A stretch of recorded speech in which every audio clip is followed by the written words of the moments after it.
So sometimes I come to the market and I'm like, I'm ready to get in at 10:15, right? That doesn't mean my trade is ready for me to enter at trade at 10:15, which means you have to be looking for an optimal trade entry. Like, what is the best place, the best quote unquote time? What is the best place to enter this trade? The best price that's happening, price target, all those good things, right? I'm going to talk to you in this video about what is an optimal trade entry when you're a buyer and a seller so you can determine when is a good time to enter this trade. All right, let's get into it. 924, optimal trade entry. Using charts for optimal entry as a buyer and a seller. I wanted to look at this graphic. Basically, plan your trades like this. Before you trade, you want to ask yourself, what's the trend? What is the trend? Is it bullish or bearish? If it's bullish, bearish, or sideways, bullish, bearish, or sideways. A bullish trend, you're asking, is the price at support? So bullish meaning we're going up. Is the price at the support? If price is at support, then we're going to either sell a put credit spread or we're going to sell a cash secure put. We don't talk a lot about cash secure puts anymore, but selling puts is something that you do if you believe in something bullish. You're also going to, if you're here, you can also buy a call, either a call or a call debit spread, but you want to do something that's a long trade. You're going long, basically. If you're bullish and you're at support, then you can enter these things. You can enter buy a call, sell a put credit spread, or a cash secure put. Right? If price is not at support, then you want to wait until it is. Now, this is the hard for me. I think it's difficult to do as a seller because when I find time that I'm ready to enter the trade, I go ahead and enter because the timing is not so, so important when you're operating as a seller. Where it is important is you get more premiums if the price is pulling out of support, then you're going to get more premiums that way. So that it makes it worthwhile. And then you got price moving in the way you want it to go. So then your trade can close even quicker. You don't want to be coming towards the support, which, if it is, you're going to get more premiums then too. But if it's coming towards the support, it's going to be more scary if price is coming down towards your support and it hasn't rejected yet or hasn't turned back yet. That's going to be a little scarier to watch. So you do want the price to be at support and have, be leaving support or have rejected it. And then you can enter any of these trades over here. You want to buy a call or sell a put credit spread, right? Those are the things we want to do at support. If you've determined that your trend is bearish, I'm over to the right now. Your trend is bearish. You're asking yourself, is the price at resistance? Is price up at the top at resistance? If so, then you can sell a call credit spread. If not, then we're going to wait. In addition to selling a call credit spread, we can also buy a put or a put debit spread, something that is going bearish, something that's going downwards, right? That's if it's bearish and price is leaving resistance. If the trend is sideways, for buyers, if the trend is sideways, you need to wait. But for sellers, if the trend is sideways, then you can sell an iron condor. You can sell an iron condor, which means you got call credit spread, put credit spread, something in the middle here, and your price is going there. If you're buying though, and price is going sideways, you just want to, you either can enter for scalps, just going up and down if you want, or just wait until a trend is determined. All right, wait until a trend is determined. So if we were to look here at Netflix, where would have been, because now we're past tense, but where would have been a good entry for this next move? We see here there was support. If I was to put a line on it, would be right in here, right? So we got a few touches from back here. All of that is probably all together. I'm going to put a line on it. That way we'll keep it I'm going to turn it red. Okay. That would have been our optimal entry. It's touched back here. Touch, touch, hung around in there for a while and finally pulled out of the zone. Somewhere in this area would have been your optimal entry for a bullish move. So what's the trend? We do see that the trend has been bullish. It did have a pullback day here on this red one, but it's been bullish. And is it leaving support?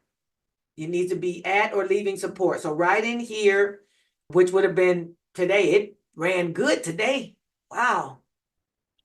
I would have judged the entry based on the fact that we had these 4 or 5 days that didn't get over it. That didn't go over this. I mean, they went up there, but they didn't close up here.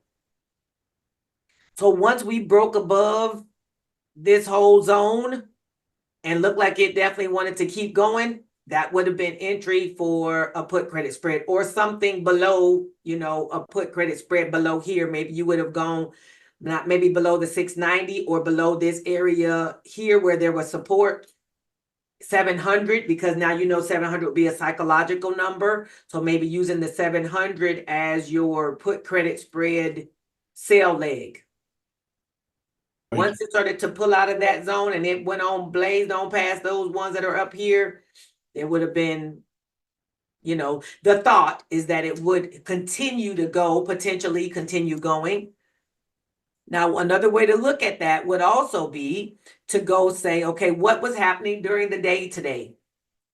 If we went down to maybe a 1 hour chart, this first candle, this is the first hour. Once it went past this resistance area and looked like it was going to keep going, which it obviously did keep going, real bullish.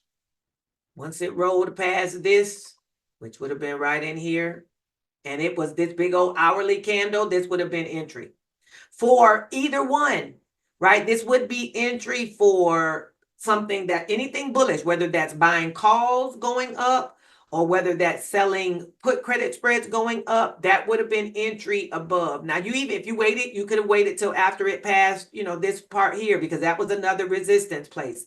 Maybe you could have waited till it passed there. That would have shown you once it got past there, maybe it would keep going. But you got a couple of opportunities, right? Once you saw, we got a wick, long wick. We got to remember our candle, patterns stuff too. As it goes up, either of these would have been a good place to enter, there or there. Now, put credit spread, is good because you just needed to stay above whatever you picked for your strike. If you were buying, you'd have to be more concerned about what happened when it started to pull back up in here. But we talk primarily about selling. Okay. You just want to make sure, obviously, that it stays above your sell leg.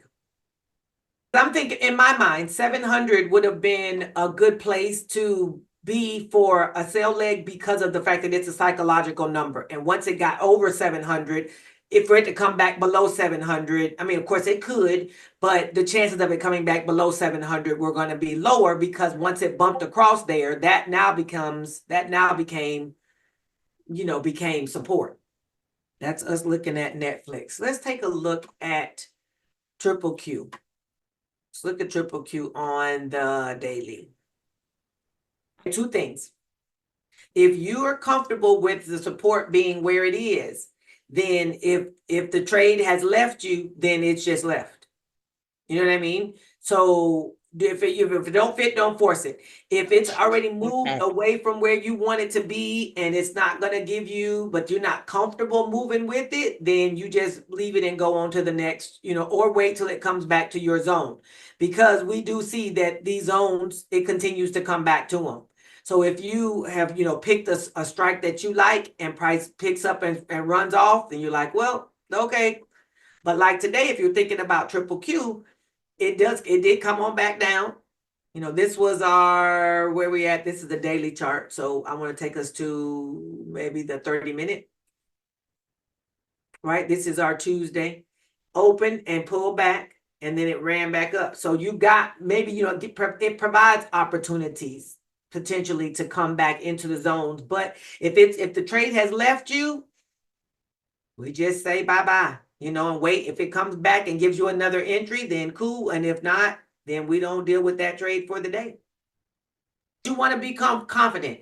If you got another strike, maybe if it's gone through, let's say it's going up and it's gone through your next resistance area, that resistance could now turn into support. So now that could be your new area. So let's say, for example, we're looking at this one here. Let's say I wanted this to be, let's say I was saying, okay, I want this area here to be my entry place.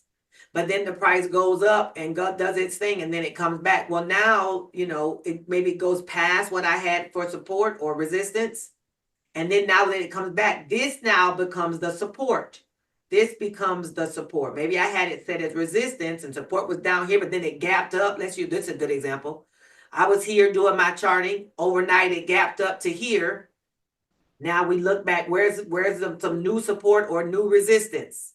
This now becomes it, and then you use this as your new place to say, now we can launch from here.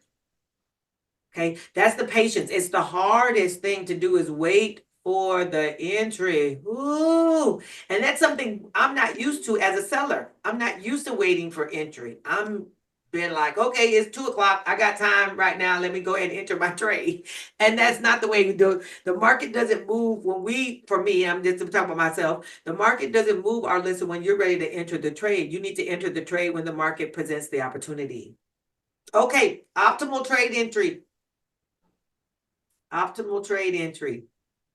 Let's say let's see if it'll let me move us along. Let's say all you could see was this. Okay, you can only see this. You got your support. Got your resistance here placed. Okay, price gaps up in the morning. Now you got to decide, what do you do? So I've learned that during this gap, you've got two choices after a gap. It's either going to gap and retreat or it's going to gap and go. Either way, it needs to surpass one of these zones, right? So if this is the top and the bottom, if it's going to gap and go, you don't enter until it surpasses going upwards. If you think it's going to gap and pull back, you don't enter until it pulls back, until it goes below the bottom of this gap. With either buying or selling, right? These things are not buyer or seller specific. When if it goes on past here, then you can use your support that you use, maybe the top of the gap as your support. If it pulls back, then you can use the top of that candle as your resistance. If it goes on up, if it goes out over the top, then the top of the gap here is going to become your support. Either here or the bottom of this candle, you can use either one of these as your support. And we see here what happened next is, let's go to our next candle. This is what happened next. I don't know if I'd consider this out good, because it is out, but it's barely, right? It's still kind of doji-ish. It still feels like it's kind of decide. So maybe I'd still wait, right? These are 1 hour candles. If you had a smaller time frame, you might see some stuff happen a little bit quicker. Then we have another candle. This candle here is squarely outside of our first gap up candle. Now we can say we've got a bit of a bullish trend going, right? Now, one of the things I run into as a seller is I see that this is now going in a bullish nature, but that doesn't mean it won't try to come back. So you have to think about, where do you feel safe as far as putting your strike as a seller? Do you feel safe putting it maybe 50% of the gap? You maybe can look back and see if there's some support back here, where are there some other support levels, and we have some here, but those were actually I put those on based on what I saw in the front. But you see, is there some more support in here? Maybe 50% mark could be, because we talked about 50% of the gap being support or resistance. You got to decide, or your probability out of the money, though. You got to use something to make you feel comfortable with what strike you pick, right? But we do see that we seem to have a little bullishness going. Still going a little bit. Boom, boom. But now it pulls us back. Yeah. What are we doing? What are we doing? It comes down to the middle of the gap or a little lower in the gap, and then it goes on back up some more, which is why I said you want to look for maybe 50% of your gap as your support to make sure that you're comfortable with what strike you get just in case it does pull back. Optimal trade entry as a buyer or a seller would have been up in here. Now, this wouldn't have worked out as well for a buyer yet because it got here and turned back. But as a seller, we're still doing good. It might pull back to our strike, but your trade is still okay, right? A buyer needed more room, needed more movement going upwards. So they're not going to be as happy. And then it went on about its way a little bit. It danced around. This is really kind of consolidation-y, if you ask me. Then this becomes Friday. Friday is here. This was all Thursday. So if you were only doing it for the 0 or 1 DTE. So now today we're looking here. This was today, right? So price open. This is again the 1 hour chart. We probably could do a smaller time frame, but the 1 hour chart comes down. I'm going to take us down to a 30-minute chart because most of us don't watch the 1 hour chart. Down, price comes down, price comes down. It hits this support. What lets us know that it's trying to turn around? These long wicks let us know that it's trying to turn. We've got selling pressure, but it's not holding. It's trying to go back up. Then this big old monster, almost engulfing candle. Actually, in the strat world, they say if it passes the 50% mark of the previous candle, it's probably going to continue. That's the, thought is that if it gets past 50% of the previous candle, it's probably going to keep going. But even if you didn't trust that philosophy, once you pass the top of this candle, that lets you know for sure that we're going on up the other way. So this is your entry. We had a downtrend, hard stop. These two parts are almost at the exact same spot where it turned around. Hard stop and turned the other way. Some folks would have gone with entry way down here. This would have been risky. Yeah, so this would have been a risky entry because you didn't know if it was just going to go up some and then come back down. That would have been too risky. I wouldn't have taken that as entry.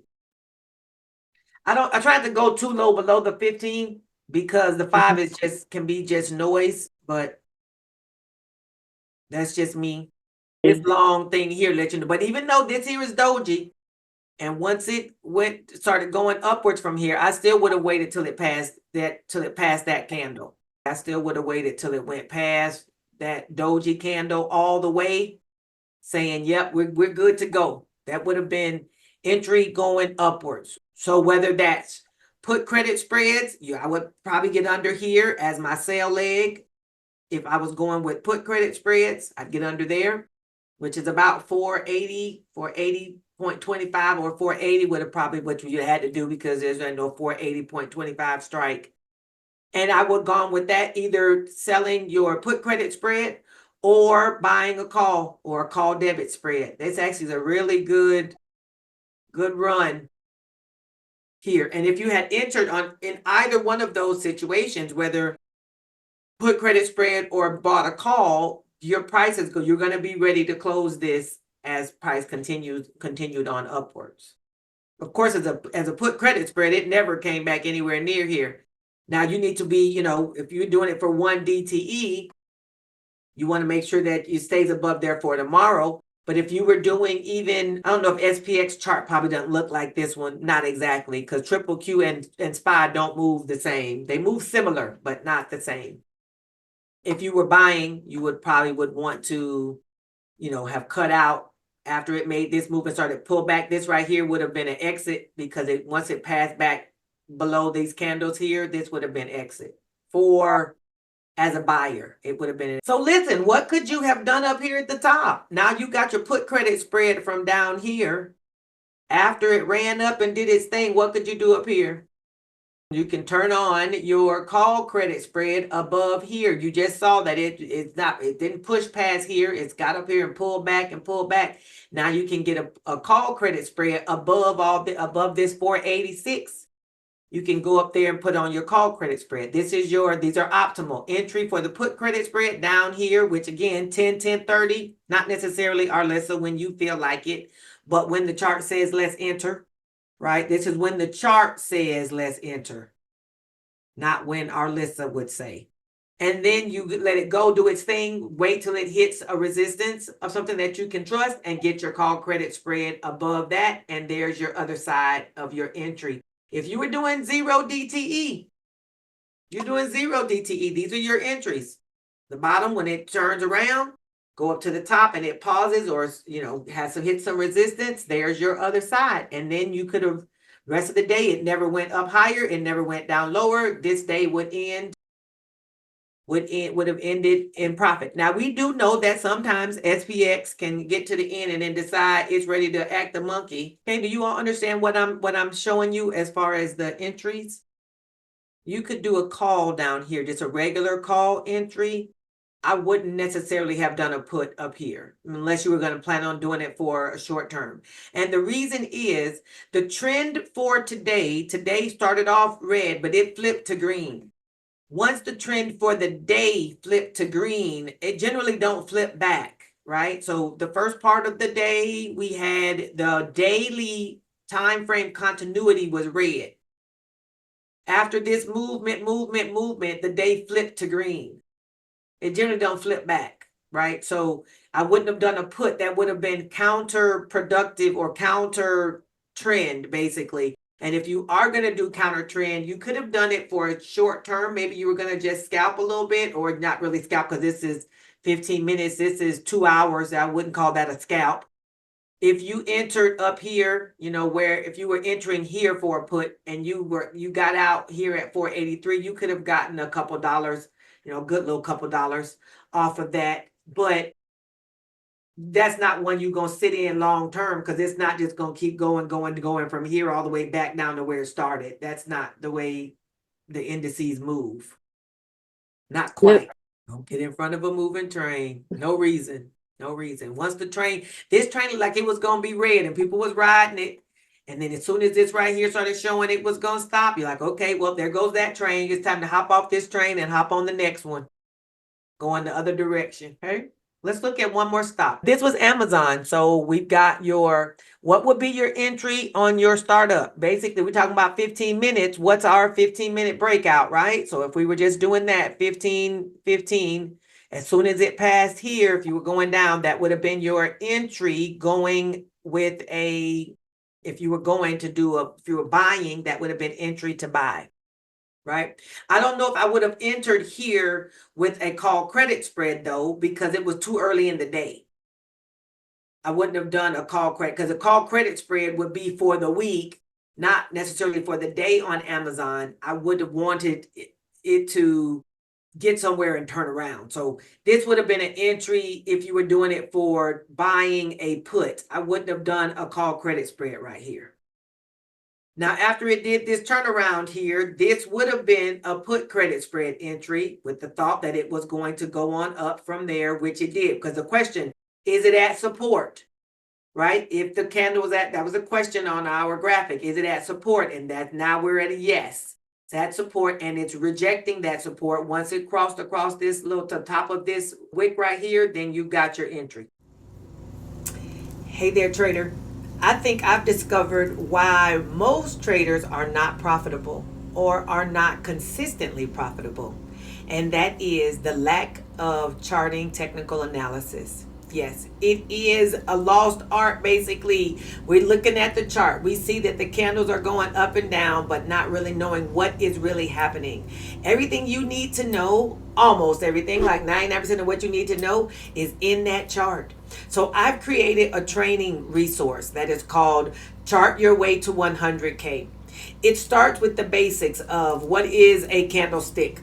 all the patterns, all the things like that. Starts with the basics, and then it goes up from there. It includes candlestick patterns, chart patterns. It includes indicators. It includes what you should be looking at when you're charting, trend analysis, gap analysis, all these different things. Everything you need to go from no charting ability up to being a master charter, you can find in this Chart Your Way to 100K resource training. All right. You can go ahead and grab it at my website, educatortotrader.com. I promise you, this is going to make the huge difference in your trading consistency. All right. Go ahead and grab it. Looks like there's something right here. And if it was charted, fully charted, which I don't have it charted at all, but if it was charted, you'd probably have these lines on there. We look here, there's a couple right in the area. This is the zone that you know that something was potentially going to happen. It did have a little bit of a good little wick, but this long wick lets us know I'm turning around. So this would have been entry, put credit spread going on back up. I don't know. I mean, call credit. I would have wanted this. This actually is an engulfing candle, and a call credit spread might have been here, but then I also would have looked at the high of day. This would have been up here, would have been the high of the day. Right? So you remember if you're looking at your lines, you've got high of day, low of day, which here would have been the opening range. The opening range would have been as high as this. So if you were going to do a call credit spread, you would have wanted to put your strike at least above the high of the day. That was one of the things TJ talked about. If we wanted to trade things during just the day trading of some of these indices, is to get above the high of the day and below the low of the day, right? High of the day and low of the day. So high of the day would have been here. You would do a call credit spread above the 195. And then the low of the day is below this 190. It seems like that's more than 5 from top to bottom, but that's what it is. Now, you wouldn't know this was high of day until, I guess, once it got here and pulled back off it, then you could say, okay, this is the high of today. And then when the price came down here, this became the low of the day. And then you put your iron condor on after you have some data to work with. That's not something you do at 9:30 or 9:45. You need to wait for some data. So now this is the thing. We're now pulling in more and more information points that we can use. And of course, we don't ever want information overload, but we've got our candlesticks that we use. We got support and resistance. We're looking at trends. We're looking at the gaps. If we've got a broadening formation, we're looking at those. And we're using these data points to help us to make informed decisions. Even after we pick a strike, you go and you look at the things and you pick you a strike. You also want to make sure that you're, you don't really have to quote unquote manage it much, but per se, when I say you don't have to manage it, like actively manage it, but you do need to, keep an eye on to see what price is doing. I know I can sometimes be notorious. I'll have a trade going and I'm off doing other stuff, ain't even looking at the chart. And then I come back to it like, well, what happened in the last hour while I was just doing other things? Now I've got to where if I'm doing other things, I at least keep a chart up that I can at least glance back at it every now and then. Don't do that. But you don't have to if you got it for the week. You just want to make sure, put your alerts on and those things. But we're using all the data points that we're now bringing in to help us to make informed decisions about whether to stay in a trade. Where do we enter? Where do we exit? What trade are we doing even? Are we doing buying? Are we selling? Are we doing a mixture? Are we doing both? My XOM it's 117. Yep, my strike is 117 on XOM. It kept dancing around. I get somewhere and sit down. This was today. Then it came back down. But now it's running into the moving averages and those are acting as support. No, let him through. Let him through because my call credit spread side has my put credit spread side expired yesterday. Because the price right here, this big old run up, wars and rumors of war, is just moving the energy on up the mountainside. Those long wicks, those mean there's buying pressure Yeah. or selling pressure. Mm. Like this one here, that there was buyers that was trying to get in, but the sellers were like, I don't think so. There we got a long wick. There was buyers here, the sellers was no, no, no. Sellers here, sorry, and the buyers said no, no, no. They're arguing over the price. And then now with the next one is an inside candle, haven't figured out, another inside candle, haven't figured out. Well, the entry coming out of here has to be below this candle here. But this is all strat stuff I'm talking about now, which you know, I'm just talking about it as we go. But so this was a 2 up. This is a 1 or an inside candle and another inside candle. And then the entry going back down would be at the bottom of this. And once it crossed over this, the bottom of that candle or the low of that candle, that would have been entry going the other way. If I was doing that, which I'm not, because I'm doing a call credit spread that I want it to stay below my 117. I want you to act right, Exxon. That's what I want you to do. This is okay, so these two are the put credit spread, right? So 480, 482, right? 483, 482, 483 was the put credit spread side, right? I'm putting a P here. And then you got 487, 488. So then we're up here, 487 and 488. Each of these, this is the 30 delta it's the 30 delta on the call side and the 30 delta on the put side. 30 delta on the call and the 30 delta on the put side. That's how those numbers are derived. What happens there though, like when I do this, triple Q, I'm gonna pull in about $50. Yep. And around 12 o'clock. This here probably happened. This right. You see these numbers are 352, which is why they're close too, because of the time of day. If you do it earlier in the day, which 12 noon is usually when we look at it, but if you do 12 noon, these numbers won't be as close, and you're gonna get a good amount of premium then too. Around 12 noon is the best time. Not too early in the day, because you don't want to be too early, because if triple Q pick up at 9:30, 10 o'clock and it starts running crazy, you got a whole day to ride that. And nope, nobody's doing that. And then all day the next day, no.